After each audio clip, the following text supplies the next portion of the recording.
Vamos a conversar en este capítulo de CNN Tiempo, ya lo hablábamos al inicio del programa, la laguna de Aculeo, que tras el intenso sistema frontal recuperó algo de agua. ¿Qué implica aquella recuperación? ¿Cuánto podría demorar o más bien cuánto podría durar? ¿Qué dicen las comunidades? Y otro tema también que es súper importante volver a repasar. ¿Qué factores llevaron a la sequía en este lugar? Bueno, de todo eso vamos a conversar ahora en CNN Tiempo. Quédate en la sintonía. Y para conversar de este tema que introducíamos recién, ya estamos conectados, ahí la ven en la pantalla de CNN Tiempo, con Fernanda Romero. Ella es coordinadora de la ONG Reserva Natural Altos de Cantillana. ¿Cómo has estado, Fernanda? Muchas gracias por tu tiempo con el programa. Muy bien, gracias. Felices por acá con el agua. Fernanda, a propósito de lo que hablábamos al comienzo del programa y también en la introducción reciente, ¿qué análisis haces de lo sucedido? Y preguntarte también si estamos en condiciones de proyectar cuánto podría durar esta agua que se ha acumulado nuevamente. Mira, bueno, lo que ha sucedido es que en el fondo se activaron los afluentes de la laguna de Aculeo, todos los afluentes, porque hasta las quebradas más pequeñas que no veíamos correr hace más de 10 años pudieron aportar agua. Hoy día esas quebraditas más pequeñas ya están inactivas muchas, pero en el fondo siguen infiltrando agua a través de sus afluentes principales, que son principalmente el estero Las Cabras, el estero Pintué, los más grandes, y hay varios otros más pequeños. Entonces, ¿cuánto puede durar? La verdad, yo no soy experta, no soy meteoróloga, y yo creo que es difícil predecirlo. Está directamente relacionado con cuánto más pueda llover durante el año. Se prevé, lo que hemos visto es que sí van a haber más lluvias. Ahora lo que pasó esta semana fue realmente fuera de todo presente. O sea, en Aculeo hay puntos donde cayeron casi 400 milímetros en algunos sectores del cordón de Cantillana en 4 días. Entonces, Fernanda, en el fondo, depende de eso, finalmente. Claro. ¿Y con el sistema frontal de junio no había sucedido esto? No, porque piensa tú que la cuenca de Aculeo es una cuenca pequeña. Entonces, cuando uno ve lo que pasó en junio en el Maule, todo estamos hablando de cuencas de muchos kilómetros cuadrados, porque hay una gran superficie capturando agua. En cambio, como nuestra cuenca es más pequeña, lo bueno es que esa lluvia igual sirve para ir infiltrando. Piensa que esa lluvia toda fue la que permitió ir saturando el lecho del lago y la cuenca en general, y eso es lo que permite que ya con esa saturación que había termine por, en el fondo, activarse los afluentes superficiales.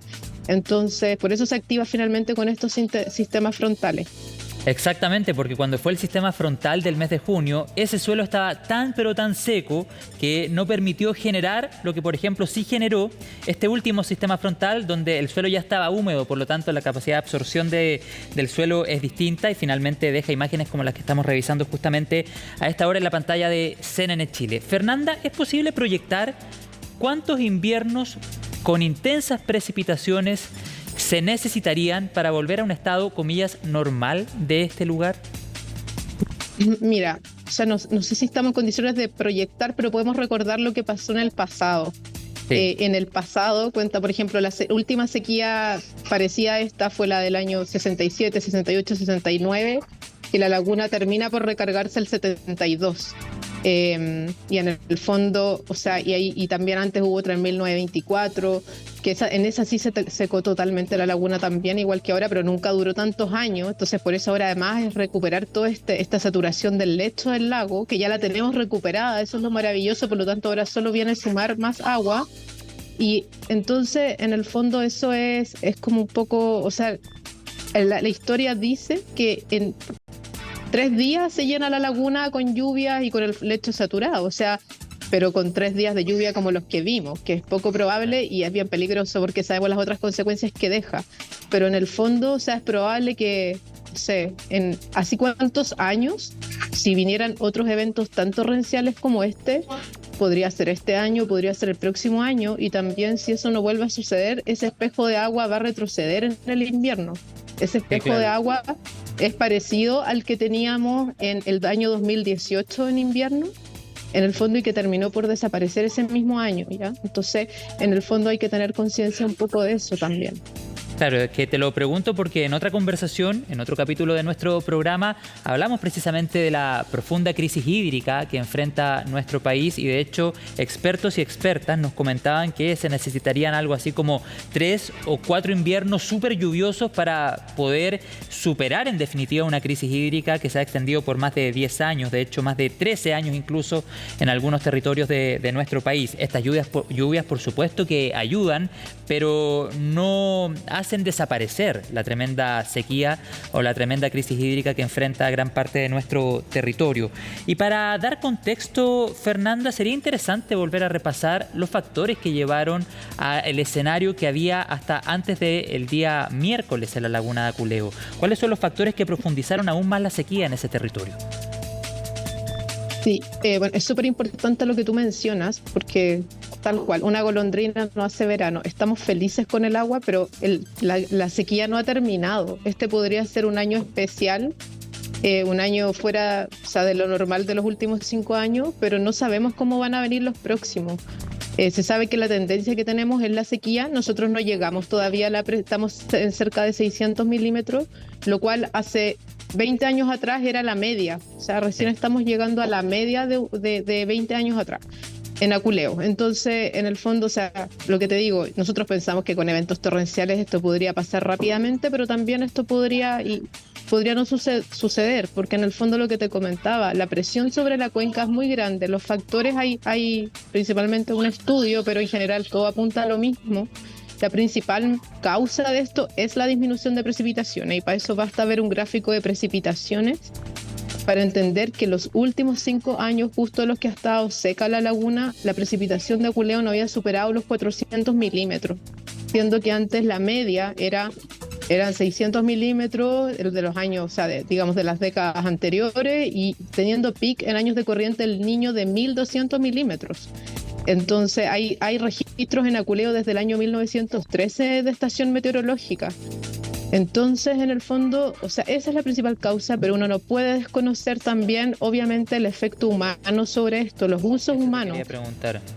Sí. En el fondo, hoy día, claro, y son efectos adicionados también, o sea, por eso es tan importante hablar, por ejemplo, de adaptación al cambio climático, y ahora entendemos que esa adaptación al cambio climático no es solo la sequía, también es a estas lluvias torrenciales, a otro tipo de eventos, en el fondo. Entonces, dentro de los usos humanos se ha hablado mucho de la agricultura, y eso efectivamente es un impacto, pero nosotros pensamos que el principal no es el único, ya, y no es probablemente el principal culpable. Toda la tierra agrícola que existía finalmente se fue transformando en vivienda, y el uso agrícola tiene normalmente uso en la temporada de verano. La vivienda tiene uso todo el año. La vivienda que tenemos en Aculeo en muchos casos es segunda residencia o son residencias, no todas, yo creo que cada vez hay más conciencia, pero todavía queda mucho uso indiscriminado, podríamos decir, del agua. Hay poca conciencia, o sea, porque además cuesta, no voy solo a la gente que yo voy a vivir después, cuesta porque hace 10 años nosotros vivíamos en un lugar con abundancia de agua, hace 10 o 15 años. Y cuesta adaptarse al escenario diferente de hoy día, ¿me entiendes? Que es que en 10 años uno no cambia la mentalidad que ha tenido durante generaciones. Entonces, eso es complejo y creo que es uno de los grandes aportes. Por lo tanto, el consumo humano también, porque la agricultura, cuando fue la crisis de la sequía, apenas habían 100 hectáreas que se estaban regando, que eran cultivos intensivos y todo, pero habían 100 hectáreas que se regaban desde el espejo de agua.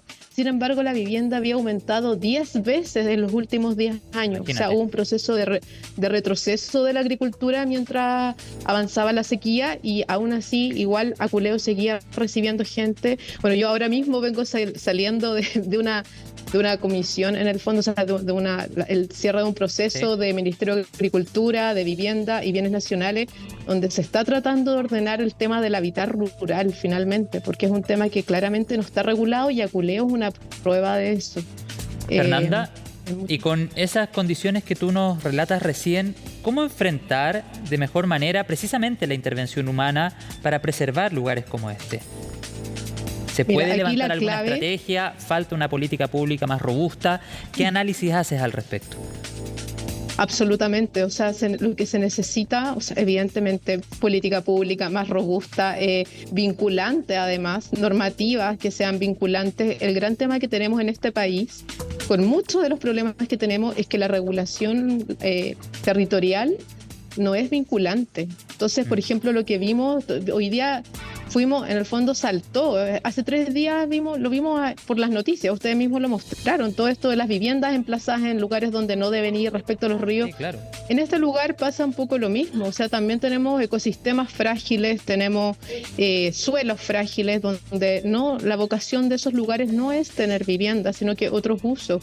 Toda una zona central con unos valles productivos maravillosos en términos de agricultura, de soberanía alimentaria, retrocediendo, pero a una velocidad que no tiene precedente en términos, los suelos no se forman de un lugar a otro. Si yo hoy día renuncio a esos suelos productivos, no es que mañana voy a habilitar nuevos suelos. Los suelos los forma el bosque, los forman los ecosistemas durante miles y millones de años.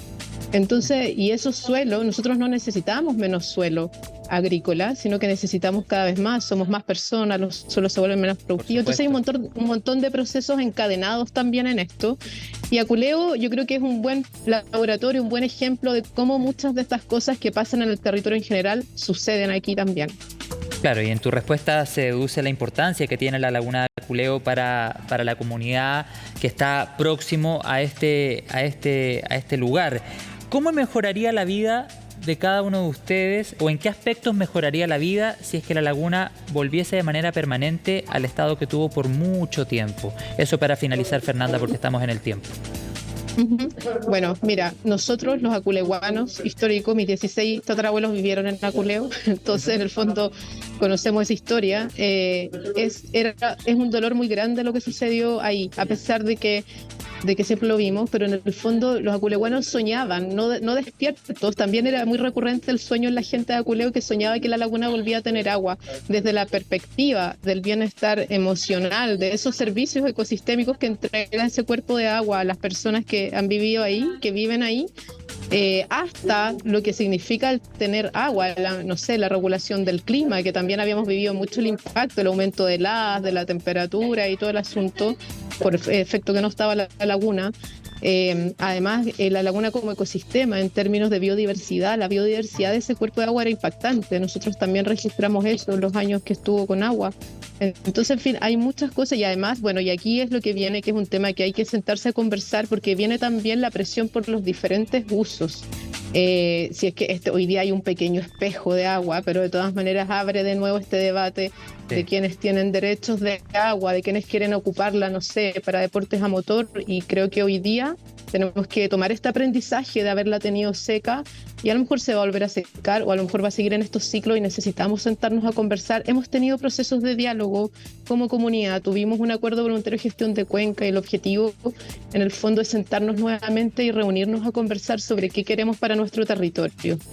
Qué importante lo que señalabas al final, Fernanda. Yo te quiero agradecer esta conversación. Me imagino lo contentos y contentas que están. Todos aquellos residen muy próximos a la laguna de Aculeo. Claramente es un tremendo aporte ecosistémico, pero también en el imaginario colectivo, que es prácticamente lo que ha generado estas sensaciones que tú nos detallabas recién en esta entrevista. Te agradezco nuevamente, que tengas un gran fin de semana y conversamos pronto.